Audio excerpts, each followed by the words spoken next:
Hello friends, good morning everyone. I am sure कि आप सब लोग बहुत पढ़ाई कर रहे होंगे और आप सबको ईगरसली वेट कर रहे होंगे कि आरटीपी आपने सॉल्व कर लिया है। कुछ एक दो क्वेश्चन या चार क्वेश्चन आपको नहीं जमे होंगे, तो डेफिनेटली ये सेशन आपके लिए बहुत यूजफुल है। ओके, यहाँ पर आज हम बात करेंगे FM and economics for finance का आरटीपी नवंबर 2022 का एग्जाम वाला, जो कि आपके एग्जाम का लेटेस्ट आरटीपी रहेगा। ठीक है, तो स्क्रीन आपके सामने है और without wasting much time let us start with our discussions on the RTP November 2022।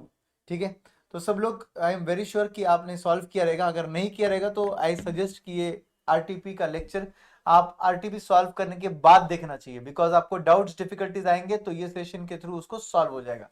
ठीक है, तो फ्रेंड्स लेट अस अंडरस्टैंड कि क्या आरटीपी में अलग था और हमें कहाँ क्या चीज का ध्यान रखना था। ओके, यहाँ पे एक्सपेक्ट मत कीजिए कि मैं आपको पेन पेपर लेकर हर चीज सॉल्व करा रहा हूँ। मैं आपको कैसे सॉल्व करना है उसका तरीका डिस्कस कर लूंगा, आपके सभी डाउट्स सॉल्व हो जाएंगे अगर आपने पहले सॉल्व किया रहेगा तो। Okay, how to approach the question, what was the tricky part, what exactly important things you need to consider, इसके बारे में अपन बात करेंगे इसमें।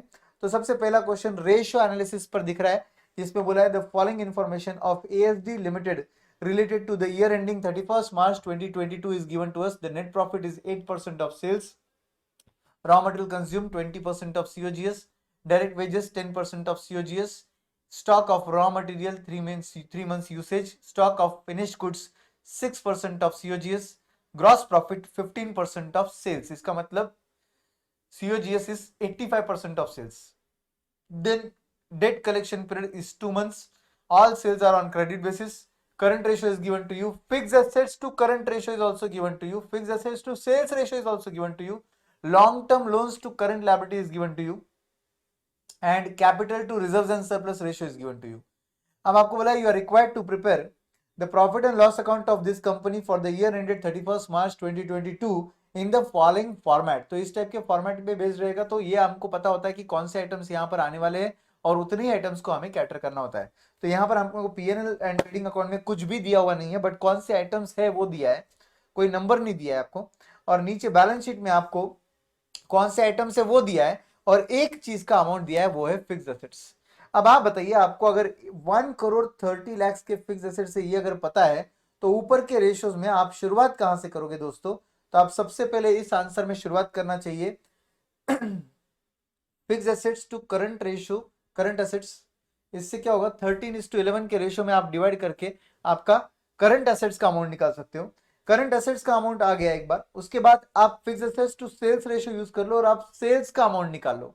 आप क्या करो, सेल्स का अमाउंट निकाल लो। एक बार सेल्स का अमाउंट निकल गया, उसके बाद ग्रॉस प्रॉफिट का रेशियो दिया था 15% ऑफ सेल्स, तो इससे क्या होगा, आपको ग्रॉस प्रॉफिट अमाउंट मिल जाएगा। और एक बार ग्रॉस प्रॉफिट अमाउंट मिल गया तो सेल्स माइनस ग्रॉस प्रॉफिट करके आपको सीओजीएस मिल जाएगा। Once you get the COGS, तो उसके बाद रॉ मटेरियल कंज्यूम्ड आपको मिल जाएगा, डायरेक्ट वेजेस आपको मिल जाएंगे सीओजीएस के बेसिस पर, और फिर आपको स्टॉक ऑफ फिनिश गुड्स भी मिल जाएगा सीओजीएस के बेसिस पर, एंड नेट प्रॉफिट भी मिल जाएगा क्योंकि आपके पास सेल्स रेडी है।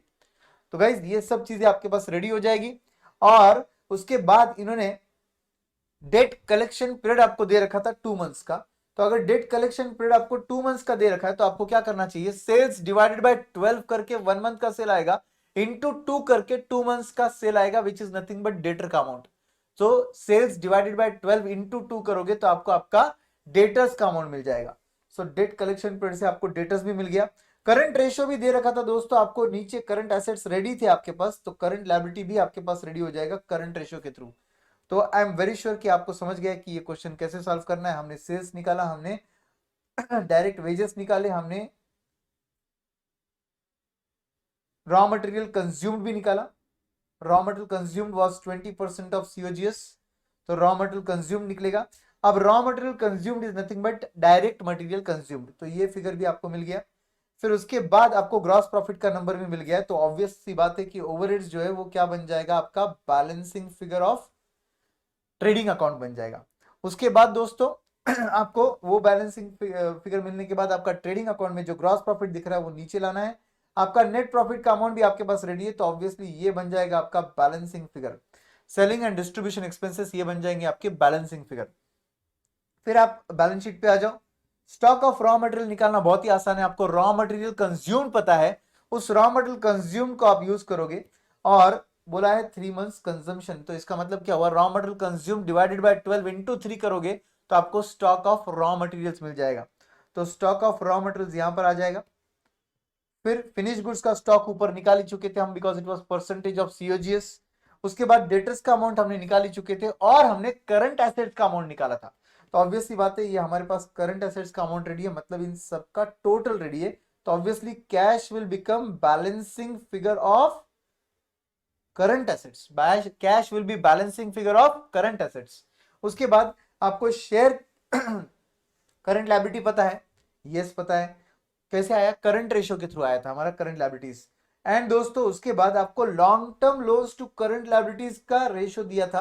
तो ऑब्वियसली हमारी बात है कि हमारे पास करंट लायबिलिटी रेडी है, तो हमको लॉन्ग टर्म लोन्स भी मिल जाएंगे।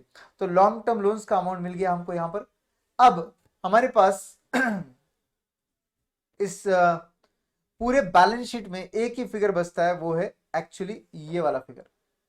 सर ये तो दो फिगर्स है सर, इसको बोलते हैं एक्चुअली नेटवर्थ, इसको बोलते हैं नेटवर्थ। तो आप क्या करो, बैलेंस शीट का टोटल लो, एसेट साइड का जो भी टोटल आएगा उस एसेट साइड के टोटल को लायबिलिटी साइड रख दो और लायबिलिटी साइड में से ये दो आइटम्स लेस कर दो। ऑब्वियस सी बात है आपको नेटवर्थ का अमाउंट मिलेगा।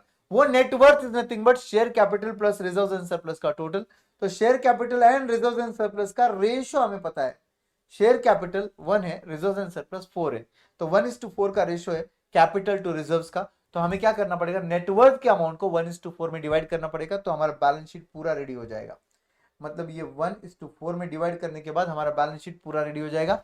इस तरीके से आपको ये क्वेश्चन सॉल्व करना था। So that was your question number 1 from ratio analysis. I hope दोस्तों ये टाइप के डिस्कशन से आपको फायदा होगा, बिकॉज आपने ऑलरेडी सॉल्व किया तो आपको पता है कि कहां आप रुके थे और किस तरीके से आगे बढ़ना है। Yes, let's come to now question number 2। Question number 2 थोड़ा हट करे, जो हटकर क्वेश्चन रहेगा वो मैं और डिटेल में डिस्कस करूंगा ताकि आपके कॉन्सेप्ट्स और क्लियर हो जाए। ठीक है, तो let us come to question number 2 now. Second question के तक आप पढ़ते, एक बार क्वेश्चन आपके स्क्रीन पर है। This company evaluates all its capital project using discounting rate of 15%। जब ऐसा लिखा है कि डिस्काउंट रेट ऑफ 15% है, तो ऑब्वियसली आपका कंसेप्ट क्लियर होना चाहिए कि ये कंपनी का कॉस्ट ऑफ कैपिटल है, मतलब weighted average cost of capital है, केओ है 15%। It's capital structure consist of equity share capital, retain earnings, bank term loan and debentures redeemable at par. तो आपके पास सोर्सेस ऑफ फाइनेंस में 4 sources है। उसके बाद बोला है rate of interest on bank loan is 1.5 times, rate of interest on bank loan is 1.5 times that of rate of interest on debenture. So अगर मैं अज्यूम कर लू लेट अस से डिबेंचर का रेट ऑफ इंटरेस्ट x है, तो term loan का rate of interest बन जाएगा 1.5x। आप समझ रहे हो बात को, डिबेंचर का रेट ऑफ इंटरेस्ट अगर x रेट है तो टर्म लोन का रेट ऑफ इंटरेस्ट 1.5x हो जाएगा। Then they are saying remaining tenure of debenture and bank loan is 3 years and 5 years। तो दोनों का आपको टेन्योर दिया है 3 years 5 years का। The book value of the equity shares capital, retain earning and bank loan is given to you. तो ये book value दिया है आपको इक्विटी शेयर का, ये बुक वैल्यू दिया है आपको रिटेन अर्निंग का, और ये बुक वैल्यू आपको बैंक लोन का दिया है। Debentures which are having a book value of 15 lakhs, इसका मतलब चारों सोर्सेस के बुक वैल्यूज तो आपको दे रखे। Okay, which are having book value of 15 lakhs are currently trading at 97 rupees per debenture। तो ये बन गया net proceeds for debenture 97 rupees। The ongoing P multiple of the company share stands at 5 times। तो ये दिया है आपको PE ratio। PE ratio अगर दिया रहेगा दोस्तों तो inverse of PE ratio is KE। तो यहां पर हम बोलेंगे KE is nothing but 1 by PE ratio which is nothing but 1 by 5 which of course comes to 20%, मतलब 0.2 मतलब 20% के ही आएगा आपका। You are required to calculate the rate of interest on bank loan, rate of interest on bank loan and debenture if the tax rate applicable is 25%। तो tax rate कितना applicable है 25%। और आपको इस क्वेश्चन में क्या पूछा है, रेट ऑफ इंटरेस्ट निकालो, किस पर, डिबेंचर्स पर भी निकालो और टर्म लोन पर भी निकालो। तो गाइस थोड़ा हटकर क्वेश्चन है, बिकॉज ऐसे क्वेश्चन जनरली मॉड्यूल में नहीं थे, ना ही कोई क्लास नोट्स में रहेंगे, बट डेफिनेटली ये कॉन्सेप्ट्स अपने इतने क्लियर है क्लास नोट सॉल्व करके कि ये अपन आसानी से सॉल्व कर सकते हैं। नथिंग टू वरी, इसको कैसे वे आउट है सॉल्व करने का वो देखेंगे हम लोग। तो गाइस इसको सॉल्व करने के लिए I take pen and paper and I solve this with you. Okay, तो सबसे पहले इसको सॉल्व करने के लिए मुझे बोलना पड़ेगा let the rate of interest on debentures be X. मैं आपके लिए सॉल्व कर रहा हूं क्वेश्चन नंबर 2, जो कि है कॉस्ट ऑफ कैपिटल पर। Let debenture interest rate be X, तो ऑटोमेटिकली क्या होगा, therefore term loan interest rate will be 1.5x, right.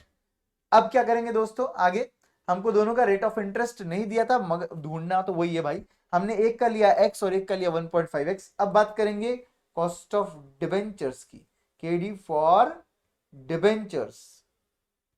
तो डिबेंचर की केडी का फॉर्मूला क्या है, I इंटू 1 - t है sir, plus RV minus NP upon n, मतलब अमोर्टाइजेशन है, and divided by RV plus NP by 2 है, मतलब एवरेज है, और लास्ट में इंटू 100। ये आपका केडी का फॉर्मूला है। इस केडी के फॉर्मूले में अब हम पुटअप करेंगे कुछ नंबर्स, जैसे कि I के लिए मैं ले लूंगा 100 के फेस वैल्यू पर x का रेट, ये आ गया मेरा इंटरेस्ट। 100 के फेस वैल्यू पर x मल्टीप्लाई कर रहा हूं मैं, इसका मतलब ये मेरा इंटरेस्ट अमाउंट आ गया।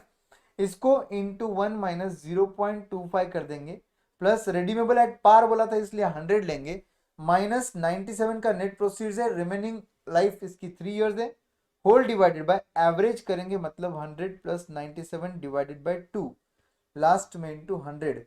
अब जब आप इसको सॉल्व करोगे तो ऑब्वियस सी बात है आपको फाइनल आंसर मिलेगा, वो सॉल्व करना है हमको। तो इट विल बी 0.75 इंटू 100, मतलब 75x, plus 3/3 is 1, and that divided by 100 plus 97 divided by 2, it comes to 98.5 without calci. Yes. अब ये हमारा केडी का लॉजिक आ गया, ठीक है। ये हमारा किसका लॉजिक आ गया, केडी का। इसको एक बॉक्स में बंद कर देंगे ताकि हमें याद रहेगा कि हमने इधर इधर सॉल्व किया उसको। अब हम बात करेंगे KD for term loan. Term loan के केडी के लिए हमारा फॉर्मूला क्या रहेगा, I into 1 - t, I into 1 - t वाला फॉर्मूला रहेगा। एंड इसमें रिडम्पशन वैल्यू कुछ है ही नहीं, ऑब्वियसली टर्म लोन की रिडम्पशन वैल्यू पूरा का पूरा टर्म लोन होता है, इसलिए आगे का पार्ट सॉल्व करके कोई फायदा ही नहीं होता टर्म लोन के केस में। सो हम बोलेंगे I इंटू 1 - t। अब आपने I कितना लिया था, 1.5x लिया था आपने। I इंटरेस्ट रेट कितना लिया था आपने, 1.5x। ओके, तो उसको अब इंटू 1 - 0.25 अगर मैं करूंगा तो इसको सॉल्व करने के बाद मेरा आंसर आएगा 1.125x। 1.125x, this is for KD term loan के लिए, केडी टर्म लोन के लिए।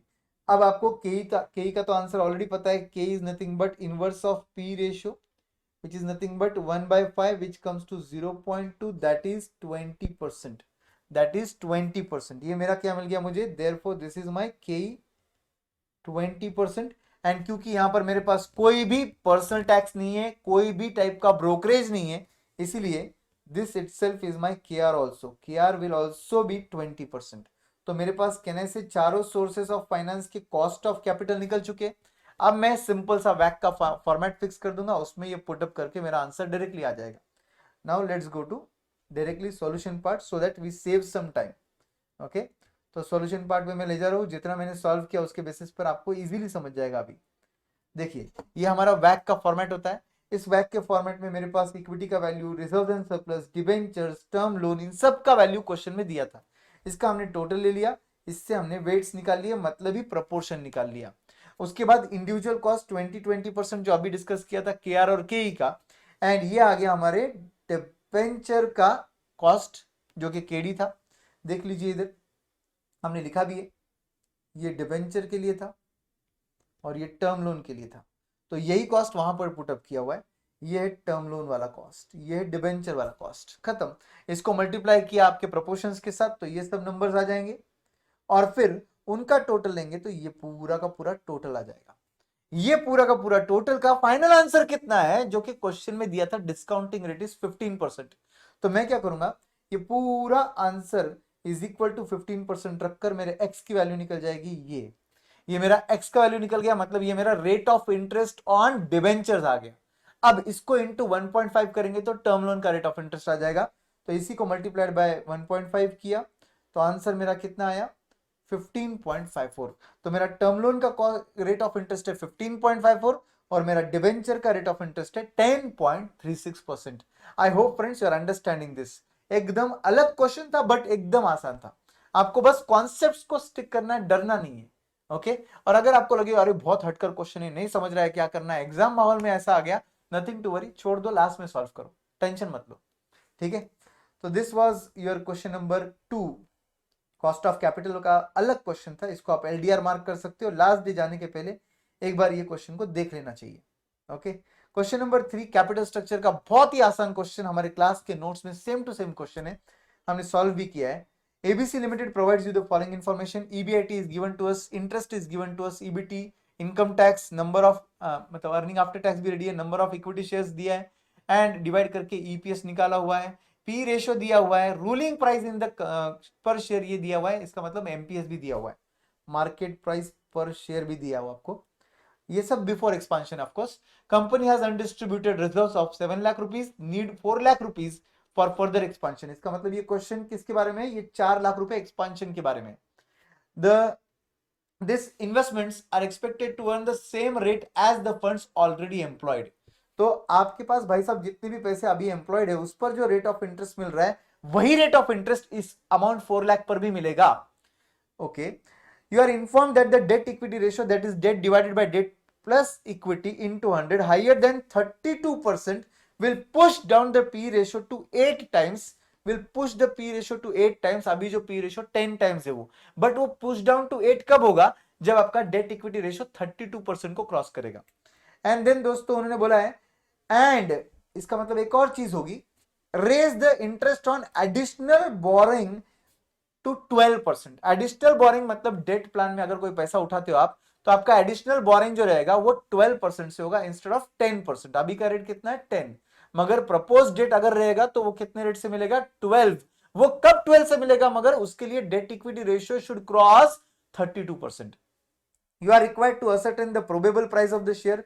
What is the meaning of probable price of the share, आपको एमपीएस निकालना है ऑफकोर्स एक्सपांशन के बाद, एक्सपांशन के बाद वाला मार्केट प्राइस पर शेयर निकालना है। ऑफ कोर्स उसके लिए आपको पी रेशियो का लॉजिक यूज करना पड़ेगा, EPS into P ratio will give you MPS. क्या बोला मैंने, एमपीएस इज नथिंग बट क्या करना पड़ेगा आपको, पी रेशियो इनटू ईपीएस करना पड़ेगा। इसका मतलब पहले ईपीएस पर अराइव करो, फिर पी रेशियो यूज करो और फिर एमपीएस पर पहुंच जाओ।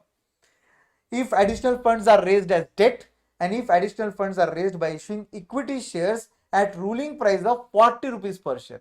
तो आपको वो ये भी बोला है कि कितने पर एक शेयर बेचा है, 40 रुपीज। जनरली ऐसा बोलते नहीं है क्योंकि क्वेश्चन में यहां पर लिखा है ruling price in market is 40, तो समझ जाना चाहिए कि नए शेयर्स 40 में बेचे जाएंगे।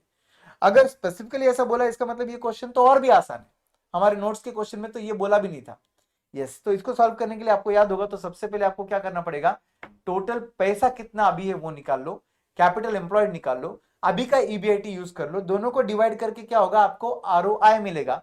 आरओआई मतलब रिटर्न ऑन इन्वेस्टमेंट कितना है वो मिलेगा। तो आपका कैपिटल एम्प्लॉयड कितना है, चलिए निकालिए, बताइए।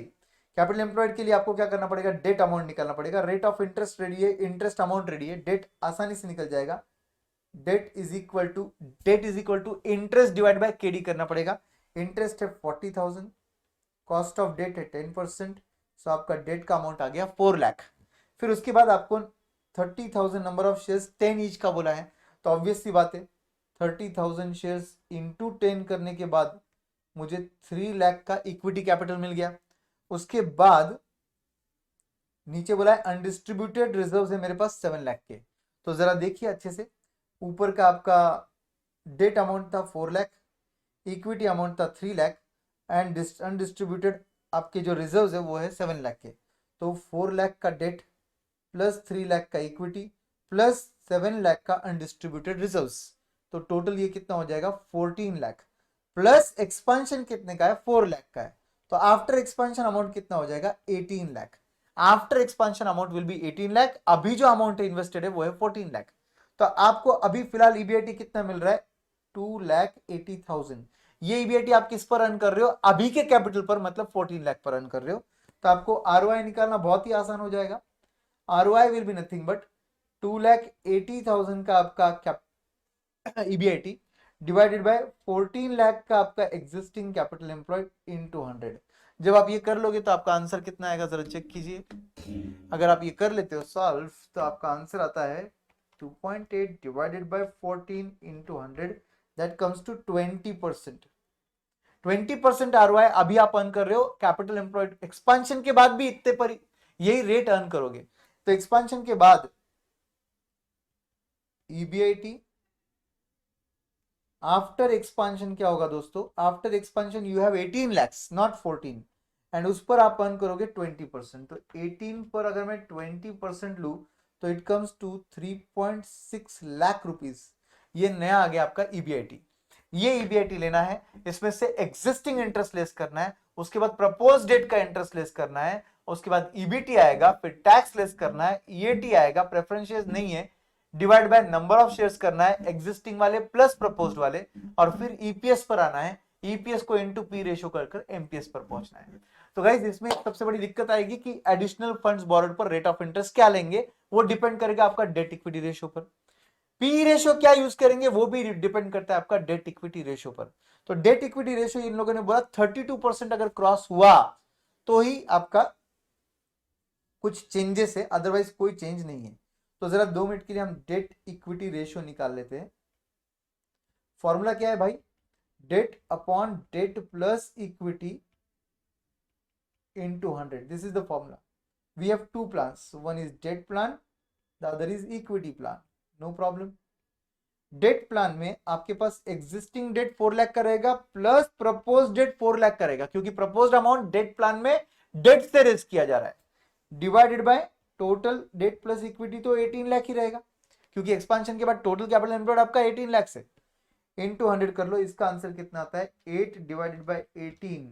ओहो, ये आंसर आया 44.44%। This is crossing 32%। अगर ये 32% को क्रॉस हो रहा है इसका मतलब P ratio will come to 8 times. Yes, additional interest rate 12% रहेगा बोरिंग पर, न्यू फंड्स पे, न्यू फंड्स बोरोड पर 12% रहेगा। जबकि इक्विटी प्लान में आपके पास डेट अमाउंट रहेगा 4 लाख, क्योंकि इक्विटी प्लान में एक्सपांशन इक्विटी से होता है, डेट से नहीं होता है, and that will be divided by 18 lakh का कैपिटल एम्प्लॉयड इनटू 100। 18 लाख की कैपिटल एम्प्लॉयड रहेगा because ultimately debt plus equity का अमाउंट मिलकर 18 लाख से, एंड 4 को अगर मैं डिवाइड बाय 18 करता हूं तो आंसर आता है 22.22%। This is not crossing 32%। इसका मतलब P ratio will remain at 10 times, जो कि अर्लियर इंफॉर्मेशन में दिया है क्वेश्चन में, and interest rate additional funds पर नॉट एप्लीकेबल रहेगा, क्योंकि आप इक्विटी प्लान में हो। इक्विटी प्लान में आप एडिशनल फंड्स बोरो ही नहीं करते हो, आप फंड्स एडिशनल कहां से लाते हो, by issuing fresh equity shares. तो इसका मतलब रेट ऑफ इंटरेस्ट का तो सवाल ही नहीं आता। तो बस इसको यूज करना है और सॉल्व करना है जैसे हमने डिस्कस किया था वैसे। शुरुआत कीजिएगा आपके ईबीआईटी नंबर से। आपका ईबीआईटी नंबर कितना लोगे आप, 3,60,000। माइनस करोगे आप इंटरेस्ट, एग्जिस्टिंग इंटरेस्ट आपका रहेगा 40,000, प्रपोज्ड डेट आपका है 4 लाख, और रेट ऑफ इंटरेस्ट रहेगा 12%। तो प्रपोज डेट का रेट आपका इंटरेस्ट रहेगा 48,000। ये मैं पूरा डेट प्लान की बात कर रहा हूं। फिर ईबीटी आएगा, फिर टैक्स लेस कीजिएगा, फिर ईएटी आएगा। उसके बाद नंबर ऑफ शेयर्स लेने के लिए जो एग्जिस्टिंग शेयर्स थे उतने ही लेने पड़ेंगे। एग्जिस्टिंग शेयर्स आपके पास 30,000 थे, वही लेने पड़ेंगे, क्योंकि डेट प्लान में आप फ्रेश इश्यू ऑफ शेयर नहीं करते हो। फिर आपका ईपीएस आएगा, उसको आप पी रेशियो से मल्टीप्लाई करोगे। पी रेशियो कितना लोगे, 8 टाइम्स, क्योंकि डेट प्लान है, और डेट प्लान में पी रेशियो आपको कितना लेना है, 8 टाइम्स लेना है, और फिर आप ईपीएस इंटू 8 कर एमपीएस पर पहुंच जाओगे। वही अगर इक्विटी प्लान रहेगा तो इक्विटी प्लान में फिर से शुरुआत होगी आपके ईबीआईटी 3.6 लाख से, माइनस करेंगे आप इंटरेस्ट, एक ही इंटरेस्ट आएगा 40,000 का, प्रपोज्ड डेट है ही नहीं इसलिए, और फिर मिलेगा आपको ईबीटी, फिर टैक्स पे कीजिएगा, ईएटी पर आइएगा। EAT will be your NI, that will be divide by number of shares. Number of shares यहां पर ये 30,000 तो है ही, plus new number of shares भी रहेंगे। न्यू नंबर ऑफ शेयर्स कितने रहेंगे, एडिशनल फंड्स इक्विटी को इश्यू कर 4 लाख के शेयर्स है, divide by per share 40 each. इसका मतलब new number of shares will be 10,000, वो लेना पड़ेगा। Total shares will become 30 plus 10 that is 40,000। 40,000 total number of shares, उसको डिवाइड करने से ईपीएस आएगा। फिर पी रेशियो आप यूज करोगे 10 टाइम्स का, सर 10 टाइम्स क्यों? क्योंकि ये इक्विटी प्लान है तो इसमें 10 टाइम्स लेना पड़ेगा, एंड फिर आप मल्टीप्लाई कर लोगे पी रेशियो से तो आपको मिल जाएगा आपका एमपीएस, मार्केट प्राइस पर share. So this was the solution for this question, this was question number 3। अब बात करेंगे फोर्थ क्वेश्चन की। भाई साहब ये क्वेश्चन यू कैन से और भी आसान क्वेश्चन है, बट थोड़ा वापस से हटकर क्वेश्चन है। ओके, तो यहां पर बोला है this company currently has equity shares of 1 crore 30 lakhs consisting of 13 lakh equity shares. The company is going through a major expansion plan for raising funds to the tune of 78 lakhs। तो आपका ये question जो है इस 78 lakhs के बारे में है। To finance the expansion the management has the following plans. कितने प्लान्स है? 4। प्लान 1 बोलता है पूरा 78 lakhs जो है वो इक्विटी शेयर्स इशू कर लो 10 रुपीज ईच के। प्लान 2 बोलता है 52 लाख के इक्विटी शेयर्स इशू कर लो और बचा हुआ जो है वो लॉन्ग टर्म बोरिंग 12% से ले लो। तो अगर मैं 2 मिनट के लिए देखूं कि 78 लाख में से 52 लाख की अगर मैं शेयर्स इशू कर रहा हूं तो 26 लाख का डेट ले रहा हूं मैं। कितने रेट से ले रहा हूं? 12% से ले रहा हूं। तो सेकंड प्लान में मेरा रेट ऑफ इंटरेस्ट है 12%, इसलिए मेरा interest amount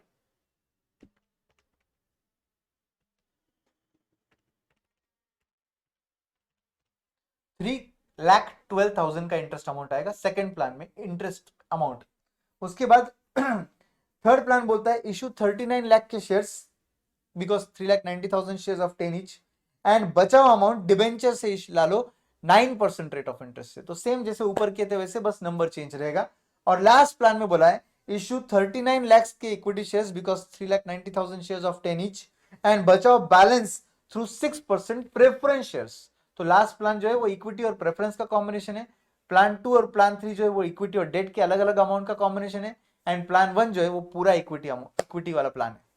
Then they are saying the EBIT of the company is expected to be 52 lakhs per annum. So ये वर्ड क्या बोला है? एक्सपेक्टेड EBIT 52 lakhs है। इसका मतलब समझ रहे हो आप? एक्सपांशन के बाद का EBIT रेडीमेड दिया है क्वेश्चन में। अगर एक्सपांशन के बाद का EBIT दे रखा है तो आपको कुछ भी मेहनत करने की जरूरत नहीं है। Okay, consider corporate tax rate of 40%. You are required to calculate the EPS in each of the plan and ascertain the financial leverage in each of the plan and comment. तो बहुत आसान सी बात है, हमको क्या करना पड़ेगा? EBIT से शुरुआत करना पड़ेगा। EBIT हर प्लान में कितना लिया जाएगा? 52 लाख का EBIT लिया जाएगा। माइनस करोगे आप interest wherever applicable. Of course first plan में इंटरेस्ट नहीं है, सेकंड प्लान में इंटरेस्ट रहेगा जैसे हमने कैलकुलेट किया 3,12,000। थर्ड प्लान में डेट अमाउंट निकालो, उसका इंटू रेट ऑफ इंटरेस्ट कर लो 9%, और फोर्थ प्लान में इंटरेस्ट नहीं है। ईबीटी पर अराइव कर लो। टैक्स रेट क्वेश्चन में बोला है 40% है तो ईएटी पर अराइव कर लो। ईएटी के बाद आपको प्रेफरेंस डिविडेंड सिर्फ लास्ट प्लान में लेना है और वो है 6% से। तो 6% बैलेंस अमाउंट निकाल लो पहले। 78 लाख का अमाउंट है माइनस 39 लाख का आपका इक्विटी शेयर है, मतलब बचा 39 लाख का आपका प्रेफरेंस शेयर है। प्रेफरेंस शेयर जो है वो 6% से प्रेफरेंस डिविडेंड दिया जा रहा है, मतलब 2,34,000 का आपका प्रेफरेंस डिविडेंड का अमाउंट हो जाएगा। ये लेस कर लीजिए, आपको एनआई मिल जाएगा लास्ट प्लान में। बाकी प्लान्स में तो प्रेफरेंस डिविडेंड है ही नहीं, फर्स्ट सेकंड और थर्ड में। तो आपके पास एनआई मिल गया, उसको divide by number of shares कीजिएगा। नंबर ऑफ शेयर्स जब आप कर रहे हो तो बी केयरफुल, आपके पास ऑलरेडी शेयर्स है consisting of how much?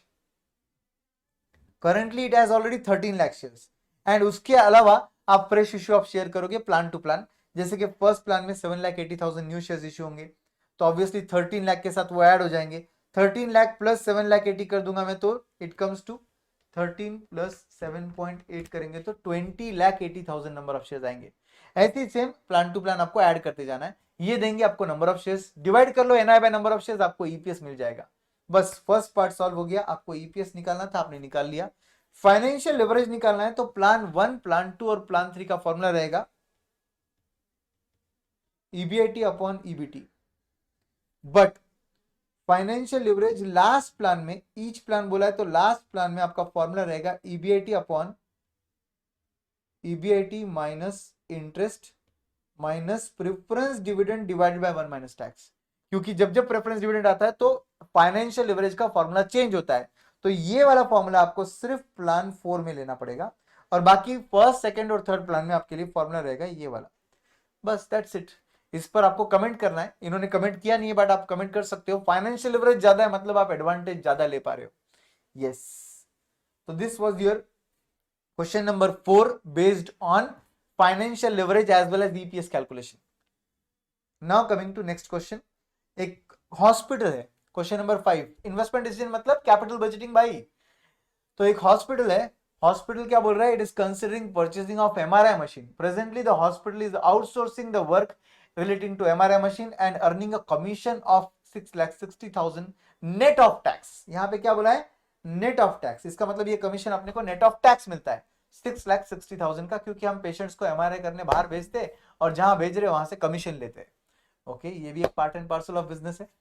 Following details are available regarding the machine. Cost of machine is 90 lakhs. Operating cost per annum excluding depreciation मतलब आपका आउट ऑफ पॉकेट कॉस्ट है, एंड 14 lakhs है वो। Expected revenue per annum आपको दिया है 45 lakhs. Then salvage value of the machine after 5 years is 10 lakhs. Expected life of machine is 5 years. Income tax rate is 40%. Whether it would be profitable for the hospital to purchase the machine, give your recommendation under present value method, that is NPV, and pi method. तो दो method से इसका answer निकालना है। काफी बार questions के वक्त students भूल जाते हैं, एनपीवी के बाद पीआई निकालना ही भूल जाते हैं, एक्साइटमेंट के कारण अगले क्वेश्चन पे चले जाते हैं, ऐसा मत कीजिएगा। तो दोस्तों एनपीवी भी निकालना है और पीआई भी निकालना है। आपके पास डिस्काउंटिंग फैक्टर दिए 5 साल के। यस, तो आपको इस क्वेश्चन में बहुत ही सिंपल सा डेटा दिया है दोस्तों, बहुत ही सिंपल सा डेटा दिया है आपके पास। ये है आपका 0th ईयर का कैश आउटफ्लो, और ये है आपका ईयर 5 का इनफ्लो, जिसको हम टर्मिनल वैल्यू बोलते हैं। उसके बाद आपको एक्सपेक्टेड रेवेन्यू दिया हुआ है 45 लाख का, और आपके पास ऑपरेटिंग का खर्चा है 14 लाख का। तो आपको करना क्या चाहिए, लॉजिकली स्पीकिंग, इस क्वेश्चन में आपको जो भी आपके ऑपरेटिंग के खर्चे दिए हैं, उस ऑपरेटिंग के जो भी एक्सपेंसेस है उसको रेवेन्यू में से माइनस करना पड़ेगा। आपका रेवेन्यू है 45 लाख का, आपका एक्सपेंस है 14 लाख का, लेस कर दीजिए। और उसके अलावा आप डेप्रिसिएशन भी लेस करोगे।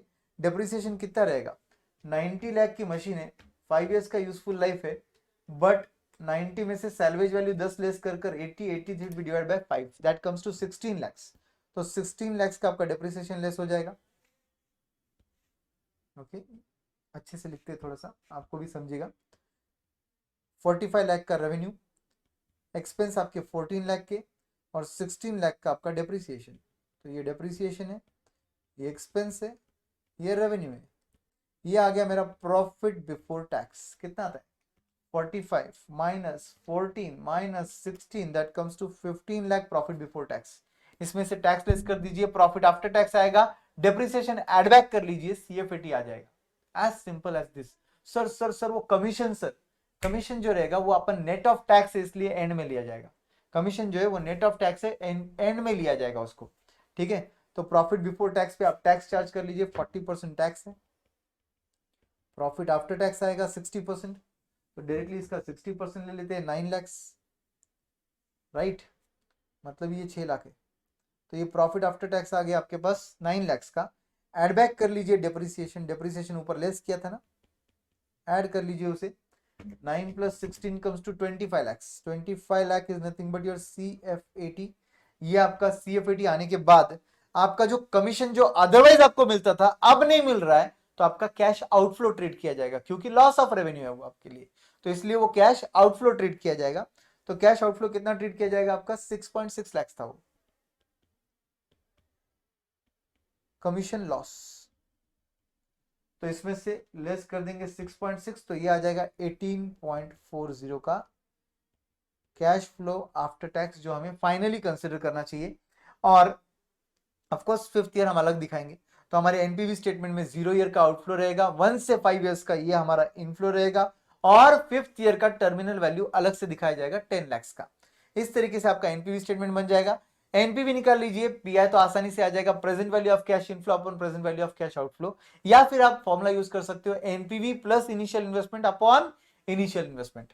तो इससे आपका आंसर एकदम आसानी से, एकदम सुलझ तरीके से मिल जाएगा आपको। इसको सॉल्व करने के लिए ईयर पर्टिकुलर्स गायब कर देते, cash flow, discounting factor at what rate, जो भी आपको कॉस्ट ऑफ कैपिटल दिया रहेगा 10% वो लेना पड़ेगा, DCF 0 year, 1-5 year, 5 year, as simple as this, and zero year का आउटफ्लो कितना लोगे आप? 90 लैक्स।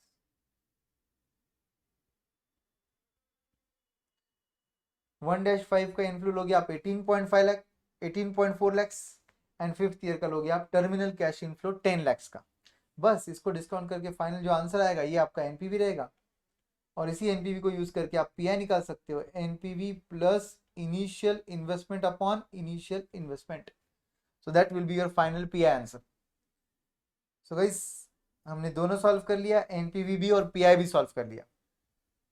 क्योंकि क्वेश्चन में 3 डेसिमल दिए थे तो आपको ऑब्वियसली 1-5 निकालने के लिए इन्हीं का एडिशन करना पड़ेगा। You can not take 4 decimal then. Okay, just be careful for small adjustments like this. अब आते हैं हम नेक्स्ट क्वेश्चन, क्वेश्चन नंबर 6 की तरफ। क्वेश्चन नंबर 6 जो है ये risk analysis in capital budgeting पर बेस्ड है। इसमें क्या बोला है, consider the following below mentioned table for the risk premium and coefficient of variation, जिसको हम सीवी बुलाते हैं। तो अलग अलग सीवीज दे रखे और उसके रिस्क प्रीमियम भी दे रखे। Company is evaluating 2 projects with initial investment of 1,50,000 each with the cash inflows with the company is evaluating 2 projects with initial investment of 1,50,000 each with the cash inflow from them occurring at the end of 5th year। भाई साहब इनका cash inflow कब आ रहा है? Directly 5th year के and में आ रहा है। इसका मतलब ड्यूरिंग द लाइफ नहीं आ रहा है। which depends upon the possible scenario prevailing during the investment period। Investment period के ड्यूरेशन में कौन सा सिनेरियो है उसके बेसिस पर। The details of the same are as under। तो आपके पास अलग अलग 5 सिनेरियो दिए, superb, better, moderate, bad, worst. और इन सभी का कैश फ्लो दिया है, सुपर्ब में सबसे ज्यादा रहेगा और वर्स्ट में सबसे कम रहेगा। ऑफ कोर्स हर एक का प्रोबेबिलिटी दिया हुआ है, ऐसे 2 प्रोजेक्ट्स दिए हुए। और आपको बोला है if the ongoing government bond yield is 6%, this is nothing but risk free rate 6%। उसमें आपको रिस्क प्रीमियम ऐड करना पड़ेगा, तब जाके आपको आपका डिस्काउंटिंग फैक्टर मिलेगा। तो discounting factor will be nothing but this risk premium, this risk free rate plus risk premium. अब भाई साहब ये रिस्क प्रीमियम जो है ये डिपेंड करता है आपके सीवी पर। इसका मतलब आपको सीवी निकालना पड़ेगा। तो सीवी का फॉर्मूला है standard deviation upon mean value. इसका मतलब आपको दोनों निकालना पड़ेगा, स्टैंडर्ड डिविएशन भी निकालना पड़ेगा, मीन वैल्यू भी निकालना पड़ेगा। तो कोई बात नहीं, हम स्टैंडर्ड डिविएशन निकाल लेंगे। अब क्योंकि यहां पर प्रोबेबिलिटी दी है तो फॉर्मूला यूज होगा summation p into x minus x bar whole square, and of course that will be standard deviation for x and standard deviation for y will be under root summation p into y minus y bar whole square। बस ये logic से आपको आपका answer निकालना है। तो first you need to arrive at standard deviation, then calculate CV, then look at the table. ये जो टेबल दिया है इस टेबल को देखिए ताकि आपको आपका रिस्क प्रीमियम समझेगा। और जो भी रिस्क प्रीमियम एप्लीकेबल है वो इस 6% के आरएफ रेट में ऐड कर दीजिए, आपको आपका डिस्काउंटिंग फैक्टर मिल जाएगा। और इस प्रोजेक्ट को सॉल्व करने के लिए आसान आंसर रहेगा 0th ईयर का आउटफ्लो एंड 5th ईयर का इनफ्लो डायरेक्टली। ओके, आप 5th ईयर में कौन सा इनफ्लो लोगे? जितना आपका एक्सपेक्टेड कैश फ्लो आता है वो लेना पड़ेगा। मतलब यहां पर एक्स बार लेना पड़ेगा, यहां पर वाई बार लेना पड़ेगा।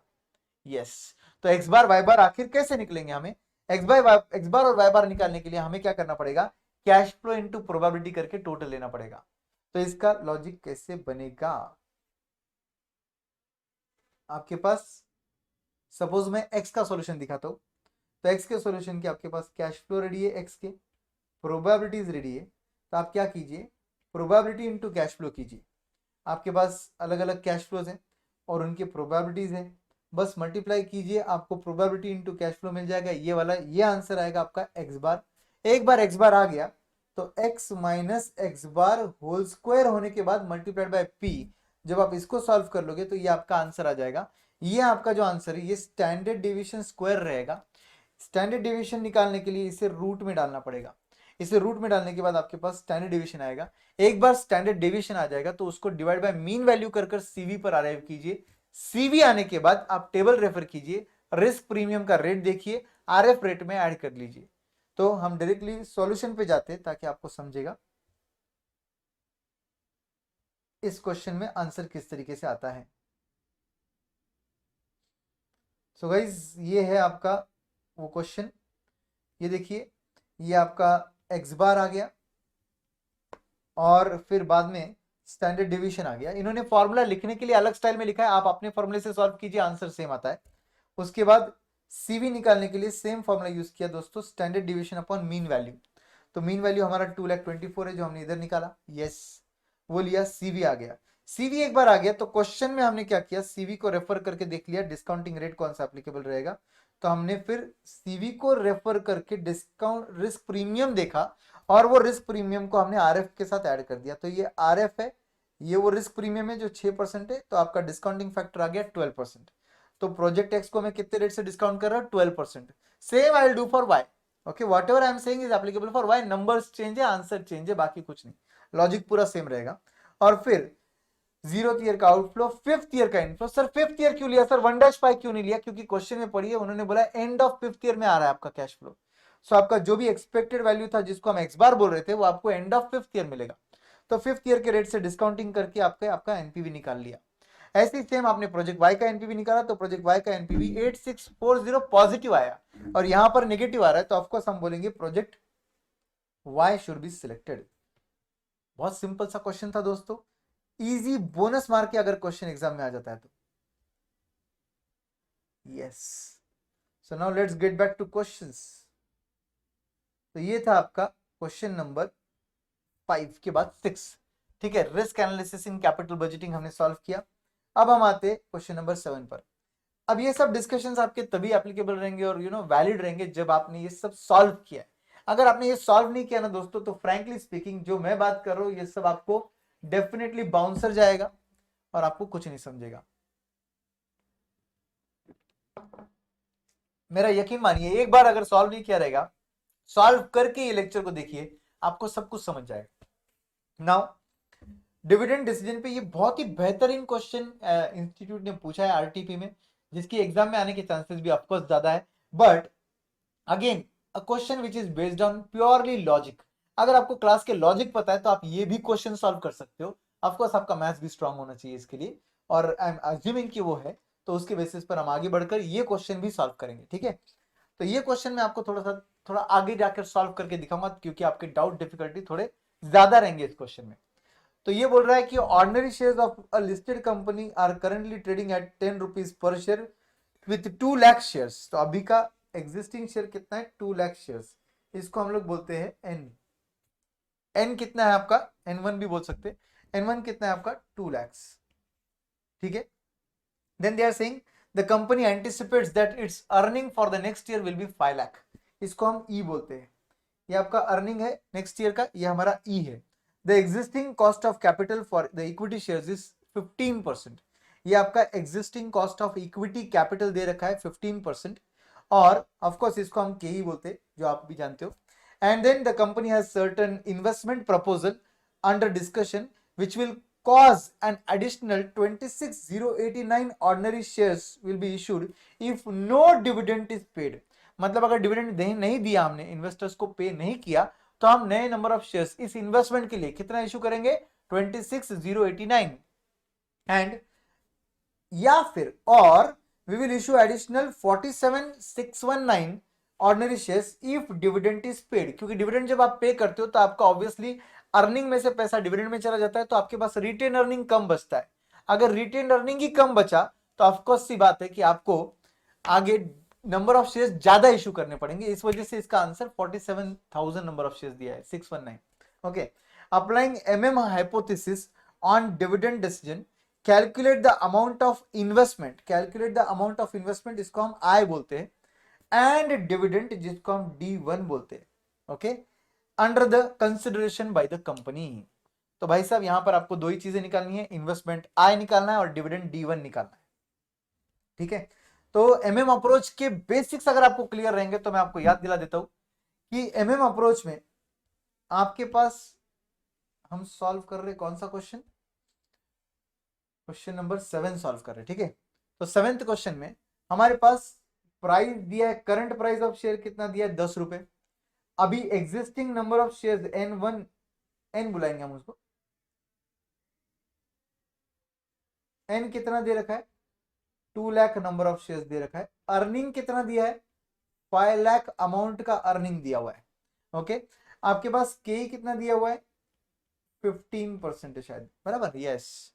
आपको पूछा है इन्वेस्टमेंट कितने का करना है, और आपको N1 बोलेंगे इसको, N1 मतलब new number of shares, new number of shares कितने हैं 26089 if D1 is 0, dividend eight the end of the year is 0। अगर मैं कोई डिविडेंड नहीं पे करूं तो मुझे न्यू नंबर ऑफ शेयर्स कितने इशू करने पड़ेंगे 26089 नंबर ऑफ शेयर्स इशू करने पड़ेंगे।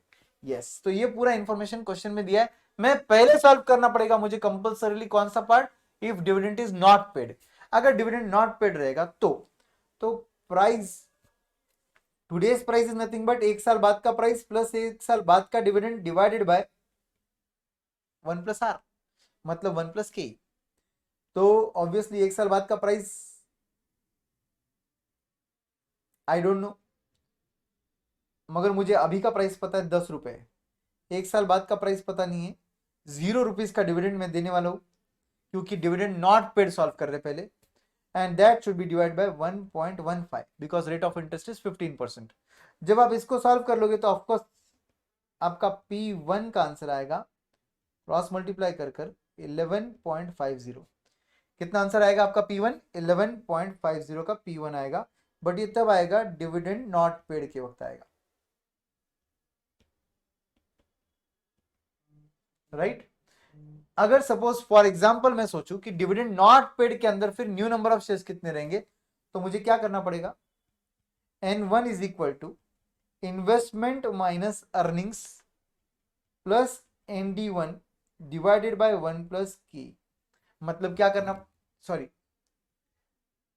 ये हम लोग जनरली फॉर्मूला क्लास में यूज करते भी नहीं थे, अगर आपको याद होगा तो ये जो है investment minus earnings plus ND1 divided bye P1 करना पड़ता है आपको, price at the end of the year. ये फॉर्मूला यूज करके भी आंसर आता है, अपना क्लास का लॉजिक यूज करके भी आंसर आता है, जो हम लोग क्लास में यूज करते थे। First solve using formula.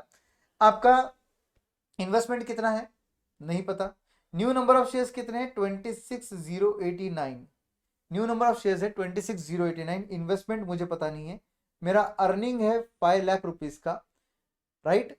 और इसके बाद ND1 का आंसर वैसे भी 0 आने वाला है। क्यों सर 0 आने वाला है? क्योंकि dividend eight the end of the year is 0, dividend not paid solve कर रहे हैं आप।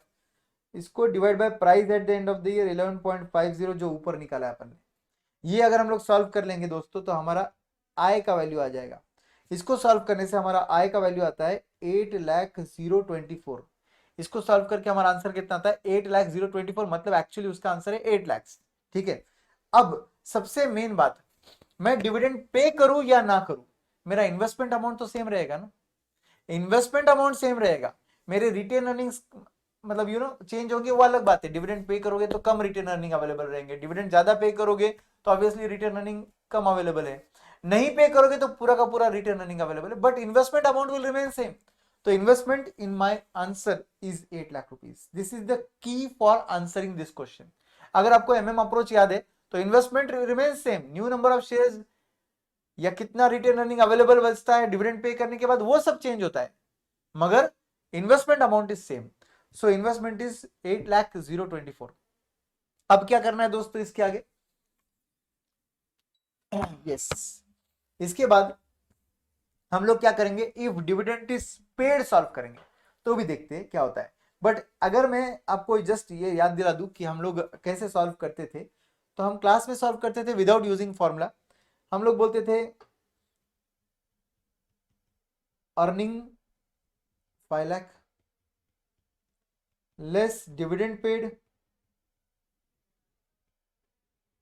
इस केस में 0, तो पूरा 5 लाख अवेलेबल बन जाएगा मेरे पास, पूरा 5 लाख अवेलेबल रहेगा। Therefore earnings available 5 lakh rupees. New investment to be made, I don't know how much, new investment to be made I don't know how much, तो let that investment amount be x। तो क्या होगा, investment amount x है, earnings मेरे पास available कितने हैं 5 लाख के पूरे अर्निंग्स अवेलेबल है, तो मैं क्या बोलूंगा देयरफॉर इन्वेस्टमेंट अमाउंट जितना भी मुझे करना है, वो सपोज 2 मिनट के लिए सोचते 8 लाख है, मेरे पास अर्निंग अवेलेबल कितने हैं 5 लाख की अर्निंग अवेलेबल है, इसका मतलब एक्स्ट्रा अर्निंग कितना चाहिए, कितना एक्स्ट्रा अमाउंट चाहिए मुझे 3 लाख का चाहिए, उसके लिए मुझे new number of shares issue करने पड़ेंगे। ऑफकोर्स ऐसे ही सॉल्व किया जाएगा तब जाके आंसर आएगा। अब मेरे केस में मेरा price at the end of the year कितना है 11.5। अगर 3 लाख को डिवाइड बाय 11.5 करोगे तो 26,086 जो भी है नंबर ऑफ शेयर्स आते हैं, राइट। तो इस तरीके से सॉल्व होता है मेरा नॉर्मल आंसर, नॉर्मल तरीका सॉल्व करने का। अब इसमें मैं क्या बोलूंगा, देयरफॉर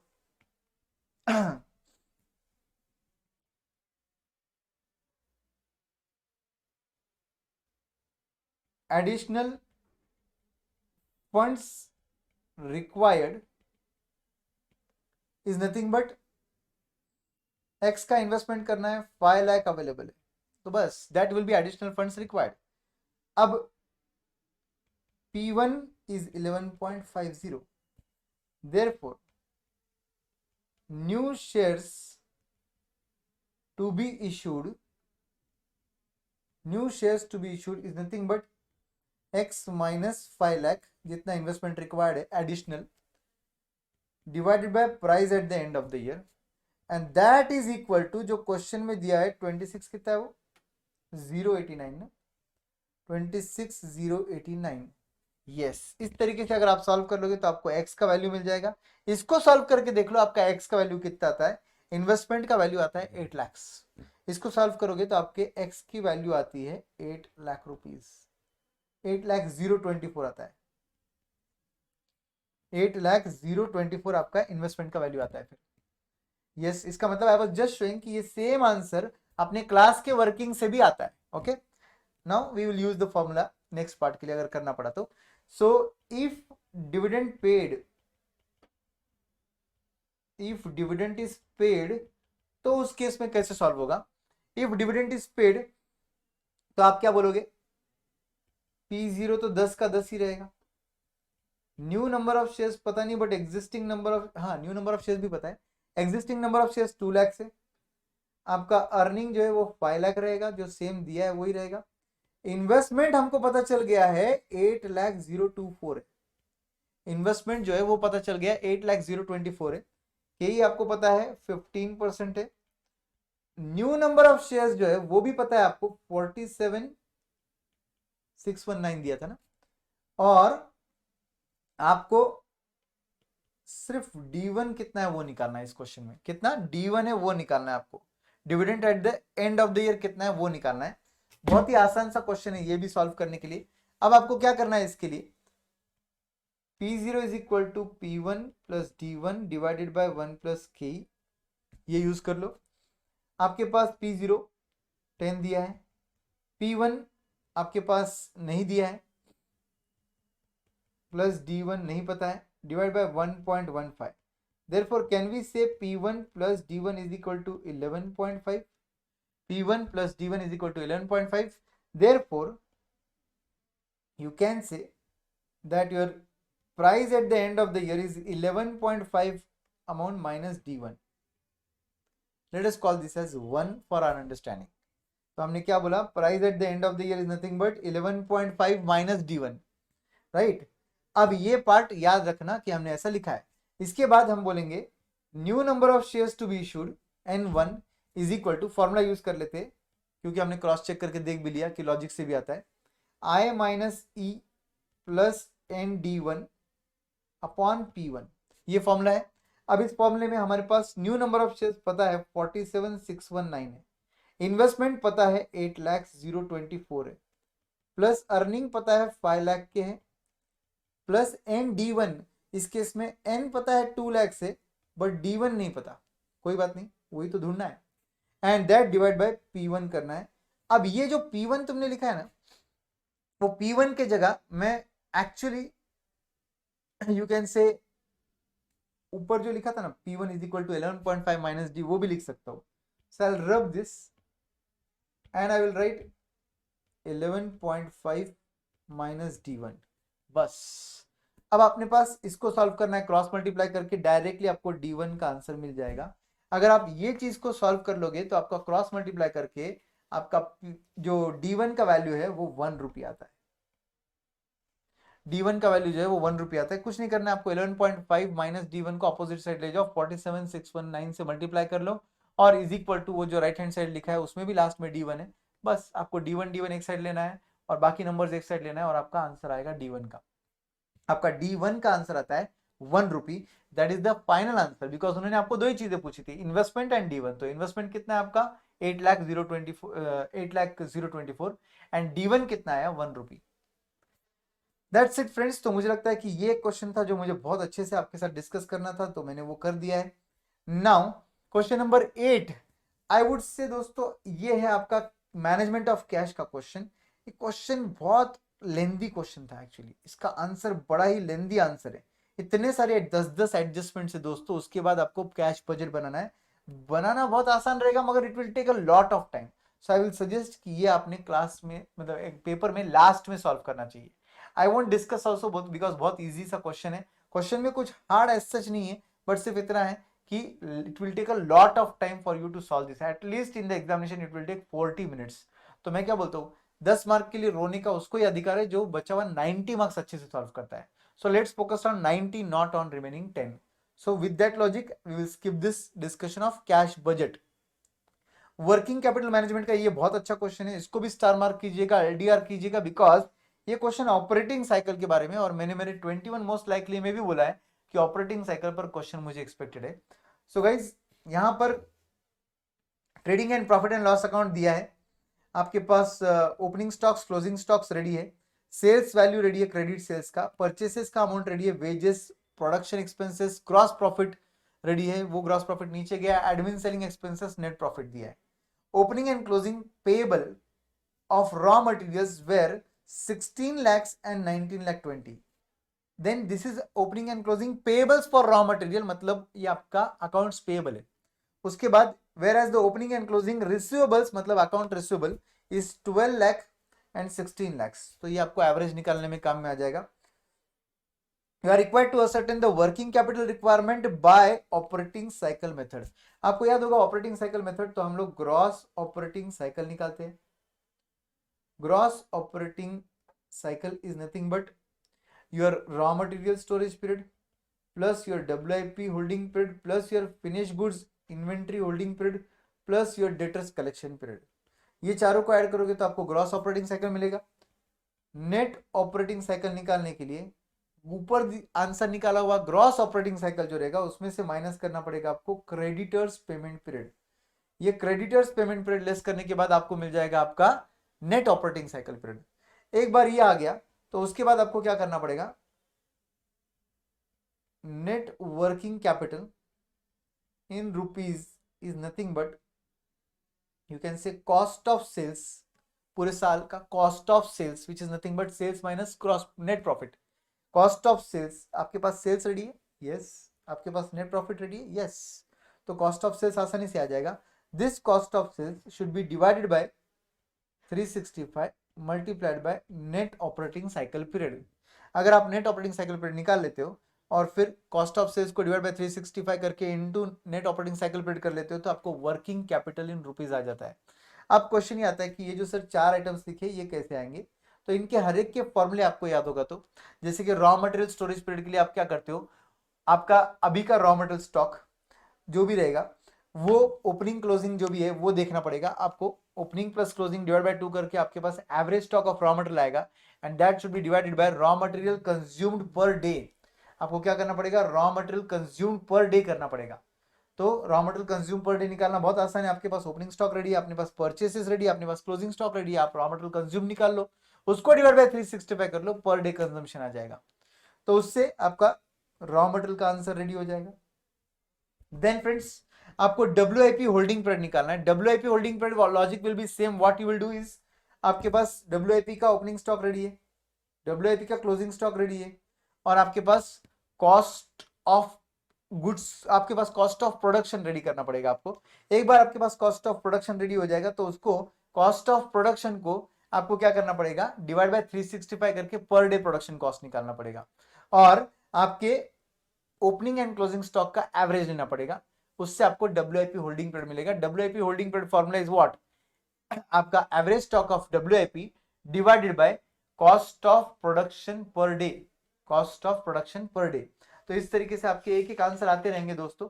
आपके पास मेरे ख्याल से यू आर वेरी क्लियर कि आपका रॉ मटेरियल स्टोरेज पीरियड कैसा आया, WIP होल्डिंग पीरियड या कन्वर्जन पीरियड कैसे आया। उसके बाद आता है next item finish goods storage period. Finish goods कैसे निकलेगा? फिनिश गुड्स स्टोरेज पीरियड के लिए आपको क्या करना पड़ेगा? सेम लॉजिक, ये आपके पास फिनिश गुड्स का ओपनिंग स्टॉक रेडी है, क्लोजिंग स्टॉक रेडी है, आपको कॉस्ट ऑफ सेल्स लेना पड़ेगा, cost of goods sold rather, cost of goods sold लेना पड़ेगा, क्योंकि फिनिश गुड्स जो है वो आप सेल करते हो। So cost of goods sold कैसे निकलेगा? इज नथिंग बट आपके पास सेल्स रेडी है, आपके पास ग्रॉस प्रॉफिट भी रेडी है, सेल्स माइनस ग्रॉस प्रॉफिट कर लो, आपको कॉस्ट ऑफ गुड्स सोल्ड मिल जाएगा, वो आपका डिनोमिनेटर बनकर आपके पास फिनिश गुड्स का स्टॉक भी आ जाएगा, आपका स्टोरेज पीरियड भी आ जाएगा, right. Then debtors collection period, debtors collection period is nothing but average account receivable निकाल लो पहले, उसको divide by average credit sales per day कर लो। एवरेज अकाउंट रिसीवेबल निकालने के लिए आपके पास ओपनिंग स्टॉक रिसीवेबल रेडी है, क्लोजिंग रिसीवेबल रेडी है, 12 लाख एंड 16 लाख एवरेज निकाल लो उससे, और ये आपके पास पूरे साल का क्रेडिट सेल्स रेडी है, उसको डिवाइड बाय 365 कर लो, आपका डिनोमिनेटर रेडी हो जाएगा, आपका ये आंसर भी आ जाएगा। जब ये चारों को ऐड करोगे तो आपका ग्रॉस ऑपरेटिंग साइकिल आएगा, और फिर उसमें से क्रेडिटर्स पेमेंट पीरियड माइनस करना है। क्रेडिटर्स पेमेंट पीरियड कैसे माइनस करेंगे? क्रेडिटर्स का पेमेंट पीरियड कैसे निकलता है, मतलब is nothing but average accounts payable ले लो divided by credit purchases per day. Average account payable is nothing but 16 lakh and 19 lakh 20 divide by 2 add करके, एंड परचेसेस पूरे साल के रेडी है, डिवाइड बाय 365 कर लो, पर डे परचेसेस आ जाएगा। जो भी मैंने बोला है आपके साथ डिस्कस किया वो सब चीजें दोस्तों इधर हम लोग देख सकते हैं। Raw material storage, average stock of raw material divide by raw material consume per day, ये आपके पास opening stock trading account open debit side था, ये ट्रेडिंग अकाउंट क्रेडिट साइड था, डिवाइड बाय 2 किया, आपके पास ये कंजम्पशन निकाला आपने, opening plus purchases minus closing करके, उसको डिवाइड बाय 365 किया, आपके पास पर डे आ गया, और ये आपका रॉ मटेरियल स्टोरेज पीरियड आ गया। जैसे ये निकाला वैसे ही सेम आपने WIP का कन्वर्जन पीरियड निकाला, वैसे ही सेम आपने क्या किया फिर फिनिश गुड्स का स्टोरेज पीरियड निकाला, और वैसे ही आपने क्या किया इस रिसीवेबल एंड पेएबल अमाउंट निकाला, पेएबल, बस नेट ऑपरेटिंग साइकिल आ गया आपका 110.24। इसको आपने क्या किया, आपका वर्किंग कैपिटल इन रुपीज निकालना है, इसलिए आपने कॉस्ट ऑफ सेल्स को डिवाइडेड बाय 365 करना है, आपके पास cost of sales divide by 365 करके इनटू 110.24 करना पड़ेगा आपको, क्योंकि आपका नेट ऑपरेटिंग साइकिल पीरियड 110.24 है। तो what I am saying is net working capital is equal to cost of sales divided by 365 into 110.24। कहीं पर भी राउंड ऑफ नहीं करते डेज में, यहां पर याद रखो, और फिर आपका आंसर आ जाएगा। ये सर कॉस्ट ऑफ सेल्स कैसे आया, ये 1,40,00,000 कैसे आया सर? इज वेरी सिंपल, आपके पास क्वेश्चन में दिया है ये सब चीजें दोस्तों, एक बार जरा क्वेश्चन में जाते हैं, इन्होंने थोड़ा कॉम्प्लिकेट करके सॉल्व किया, मैं आपको और आसानी से बता देता हूँ उसको कैसे सॉल्व किया जाता है। ये देखिए आपका क्वेश्चन है, यस, इस क्वेश्चन में आपको सेल्स दे रखा है 1,60,00,000, सीधा नेट प्रॉफिट माइनस करो 20 लाख का, 1,40,00,000 is your cost of sales, that divide by 365 into 110.24, इससे आपका डायरेक्ट आंसर आ जाएगा which comes to 42,28,329। Yes friends, so this is your working capital in rupees. इसके आगे जो दिया है वो थियोरेटिकल पार्ट है, थियोरेटिकल पार्ट हम डिस्कस नहीं करेंगे तो बेटर रहेगा। तो यहाँ पर लगभग 1 घंटे में हमने FM पार्ट पूरा सॉल्व कर लिया है। आप डायरेक्टली इकोनॉमिक्स फॉर फाइनेंस जो है उसके प्रैक्टिकल पार्ट पे आ जाता हूँ। I am very sure theoretical part तो आप खुद ही सॉल्व कर लोगे। इकोनॉमिक्स फॉर फाइनेंस का प्रैक्टिकल क्वेश्चन, ये एक्चुअली लेटेस्ट में औरंगाबाद आई विकासा में मेरा सेशन हुआ था, यहाँ पर मैंने सॉल्व किया है उसका सॉल्यूशन, ये आप देख भी सकते हो। यहाँ पर आपको पूछा है NNP निकालना है मार्केट प्राइस पर, NNP निकालना है मार्केट प्राइस पर। ये सब आइटम्स जो दिख रहे हैं ये एक्चुअली दिख रहे हैं इनकम मेथड के। इनकम मेथड के अगर आइटम्स दिख रहे हैं तो आपको क्या मिलता है इनकम मेथड में, is NDP eight factor cost. NDP eight factor cost के लिए आपको क्या करना पड़ता है, compensation of employees plus profit rent interest, ये ऐड करना पड़ता है। तो ले लो कैलसी पर, अगर आपको चाहिए तो 800 प्लस 300 प्लस 200 प्लस 60, ये आ गया आपके, plus mixed income of self employed ले लो 600 का। तो ये जरा कैलकुलेशन कर लेंगे हम लोग, 800 plus 300 plus 200 plus 600 plus 60 and that gives me 1960 का NDP eight factor cost.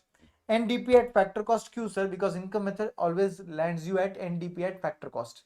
And now you have to arrive at NNP at market price. You are at NDP at factor cost. Nothing. You have to give the impact of the NFI. NFI कितना है आपका? ये 25 भी है और ये 10 भी है. ये 10 जो है ये इनकम टू अब्रॉड है और ये इनकम फ्रॉम अब्रॉड है. एक्चुअली आईसीआई ने यहाँ पर मिस्टेक किया है. यहाँ पर इनकम फ्रॉम अब्रॉड ऐड करना चाहिए 25 का और इनकम टू अब्रॉड लेस करना चाहिए 10 का. आपका फाइनल आंसर आता है 1975. एनएनपी एट फैक्टर कॉस्ट का आंसर आता है 1975. ओके, जबकि इंस्टीट्यूट ने कुछ और ही सॉल्व किया उसको. I don't know for what reason, but you stick to your basic logic. अब आप सोच रहे होंगे सर इंस्टीट्यूट के पास ऐसे आंसर रहेंगे तो हमारे आंसर्स कहाँ से करेक्ट आएंगे. इंस्टीट्यूट के पास सजेस्टेड आंसर नहीं होते, इंस्टीट्यूट के पास मॉडल आंसर होते हैं. मॉडल आंसर मतलब एवरी पॉसिबल वे से आने वाला answer. So don't worry, these are not the answer which will be which the paper checker. Paper checker के आंसर्स आईसीआई डिस्क्लोज नहीं करता, याद रखो. ओके, एंड आप एनएनपी एट फैक्टर कॉस्ट पर पहुंच गए. आपको एनएनपी एट मार्केट प्राइस पर पहुंचना था. कुछ नहीं करना है आपको, नेट इनडायरेक्ट टैक्सेस ढूंढने. यस, ये है नेट इनडायरेक्ट टैक्सेस 20 के. आप जब 20 के नेट इनडायरेक्ट टैक्सेस ऐड करोगे तो आपको मार्केट प्राइस मिल जाएगा. सो आप ऐड करोगे 20 तो आपका मार्केट प्राइस आएगा 1995. आपका आंसर आएगा 1995. Yes, that will be your NNP eight market price. Okay, so that was one of the question. Second question N1 निकालना था, M1 निकालना था इस क्वेश्चन में. ये क्वेश्चन नंबर 2 का सी पार्ट का 1 पार्ट.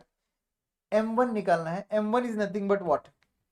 आपको यहां पर क्वेश्चन नंबर 2 का सी का first part narrow money concept निकालना है. Narrow money concept is nothing but currency with public लिया जाएगा. यस और no. Then demand deposits with banking system लिया जाएगा. अदर डिपॉजिट्स विथ आरबीआई लिया जाएगा. बस ये तीनों को ऐड कर लो और आपको मिल जाएगा आपका M1 का आंसर. करेक्ट. तो M1 के आंसर के लिए आपको ये तीनों को ऐड करना पड़ेगा और आपका आंसर सॉल्व हो जाएगा. टाइम डिपॉजिट्स विद बैंक नहीं आता है. सेविंग पोस्ट ऑफिस का बिल्कुल भी नहीं आता है. M1 निकाल रहे हो आप, याद रखो. Yes. What will be the value of average propensity to save. दोस्तों एवरेज प्रोपेंसिटी टू सेव का फॉर्मूला है सेविंग बाय इनकम. आपके पास यहाँ पे कंजम्पशन दिया था, यहाँ पे इनकम दिया है. सेविंग निकाल लो पहले. सेविंग कैसे आएगा? इनकम माइनस कंजम्पशन करके सेविंग आएगा. जो भी सेविंग आएगा उसको डिवाइड बाय इनकम करके आपका एवरेज प्रोपेंसिटी टू सेव आ जाएगा. दूसरे केस में तो आपको सेविंग्स रेडीमेड दिया है, और क्या चाहिए आपको जिंदगी में. बस आपको सेविंग डिवाइड बाय इनकम करके ये दोनों नंबर को डिवाइड करके आपका एवरेज प्रोपेंसिटी टू सेव आ जाएगा. और कोई प्रैक्टिकल क्वेश्चन नहीं है. So we have solved, we have discussed the RTP for November 2022. I am sure you like the efforts. अभी दिवाली के वैकेशन शुरू हो रहे हैं मेरे. अब ऑलमोस्ट जाने का टाइम आ गया है यहाँ पर मेरे घर. I am going to my home town. I wish you all very happy Diwali. But एक बात याद रखिए, दिवाली आप मिस कर रहे हो सेलिब्रेशन. ऐसे कई दिवाली आएंगे. एक बार अगर आप सीए इंटर पास कर लोगे तो. सीए पास होने के बाद एक बात याद रखिए, हर दिन दिवाली है. तो तब तक के लिए stay focused, stay tuned and जितना ज्यादा पढ़ाई कर सको उतना कर लेना. ठीक है. दिवाली वेकेशन के बाद में एमटीपी भी सॉल्व करके, दोनों एमटीपी सॉल्व करके अपलोड कर दूंगा. Don't worry. सो अगर आपके एमटीपी के एक दो क्वेश्चन नहीं जमते, market star market and leave it up to me. I will solve the MTP also. Thank you very much friends. See you soon. Bye bye.